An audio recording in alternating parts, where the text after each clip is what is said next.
Welcome to Sprocket Damage. My name is Jason.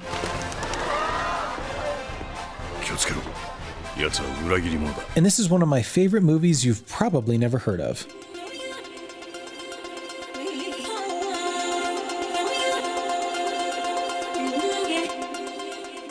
Released in 2006, Paprika is the final feature film of legendary director Satoshi Kon.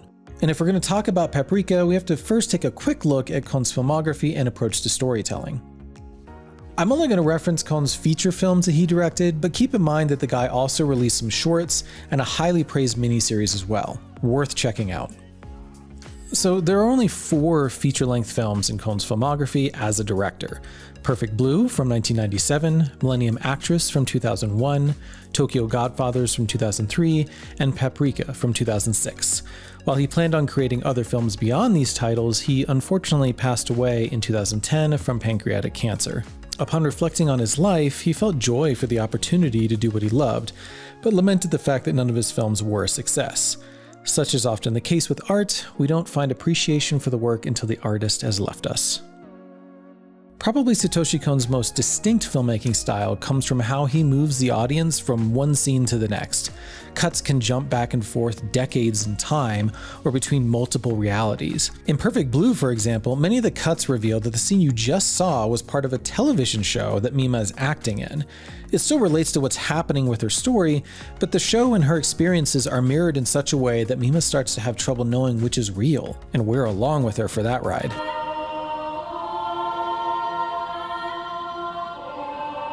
His use of transitions between scenes is intentionally unorthodox, but in a way that, at least for me, heightens the viewing experience. The first time I saw each of his films, I had to go into it with a just let go and enjoy the ride kind of attitude, because it can be difficult to follow every detail on a first viewing.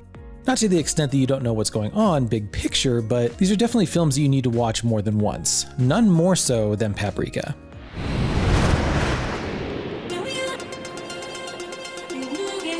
In Paprika, we're brought into a world where an experimental technology called the DC Mini is used to enter the dreams of others. This technology has been stolen and is being used to muddy the world between dreams and reality.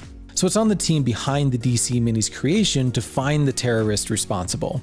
Primarily, we follow Dr. Atsuko Chiba, who is the head of the team developing the technology. Chiba, when entering dreams, takes on the form of her dream detective alter ego named Paprika.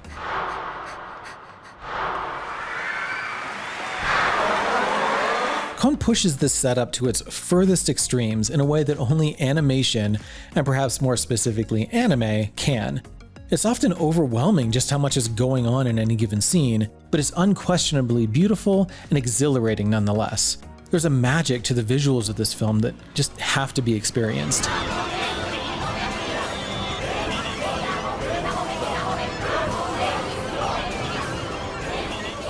That artistry does not go unnoticed by other heavyweights in the industry. You may have noticed similarities between some of Kon's work and other American-produced films. Darren Aronofsky is famously and unapologetically influenced heavily by Kon's work, Perfect Blue in particular. The story for that one mirrors Aronofsky's Black Swan almost identically. It goes deeper though. Aronofsky famously bought the US rights for Perfect Blue back in the late 90s so that he could copy a series of shots for his breakout film Requiem for a Dream.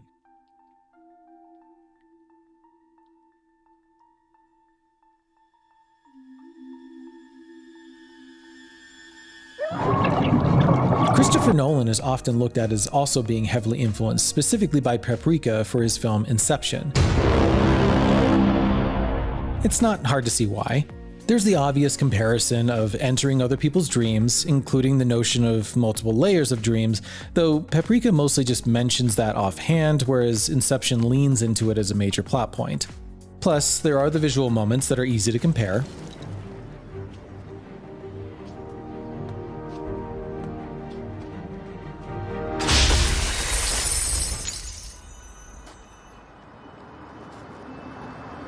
Very impressive. Nolan has stated that he never watched Paprika before making Inception. That may be true, especially since it's not like either of these films was the first to play with the idea of entering dreams. Please, God. This is God.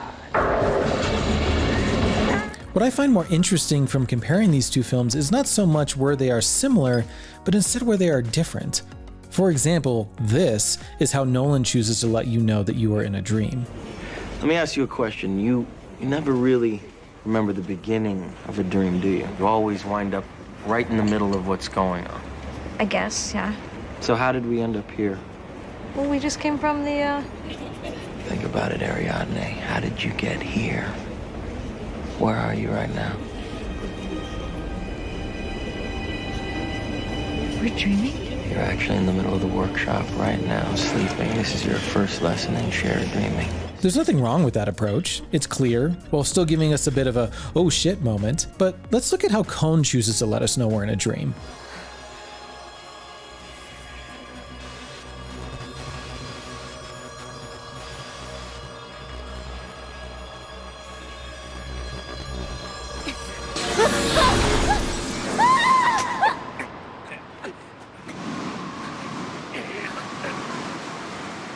In Paprika, we're often given information through a sometimes jarring and unexpected action rather than fancy dialogue. The surprise here is visceral, and it relates to a feeling that we've all had while asleep, where we jolt awake due to falling. It's weirdly relatable, at least enough so that we don't need someone to explain to us the mechanics behind it. And this points to something else that's special about this film, and the reason why it's basically required to watch it more than once. Paprika, like most of Cohn's films, doesn't bog down its story with exposition dumps. We're given just enough information to understand what's happening, sometimes a little after the fact, and then we're thrown into the next bonkers moment. We're told early on that whoever has stolen the DC Mini is able to enter the dreams of people even while they're awake. This, of course, is told to us after we see some strange happenings to somebody that's affected by this. 内なる小学3年生が決めた遥かなる望遠カメラ。すべ集まれ。私こそがお代官様。所長。すぐだ。すぐにもだ。私を迎え入れるのだ。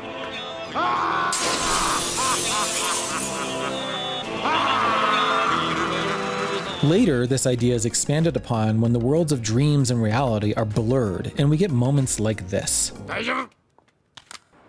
心強い援軍がいるさ。小中さん。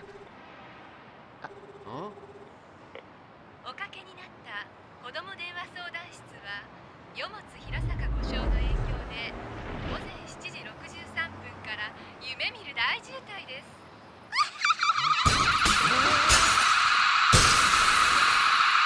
As the audience, we're not told how this is happening.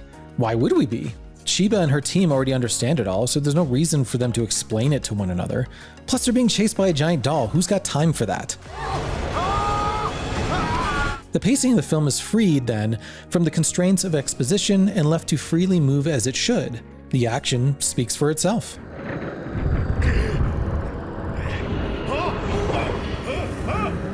Paprika is a bit of a tough movie for a first viewing, particularly if you're new to anime. It is absolutely worth the work, and it is an enjoyable adventure that is made even better by multiple viewings. Fortunately, it's also an easy title to find. There's even a beautiful steelbook version of the Blu-ray available out there if you're into that. And yes, I guess you can stream it online fairly easily too. Thanks for watching, and don't forget to buy more physical media.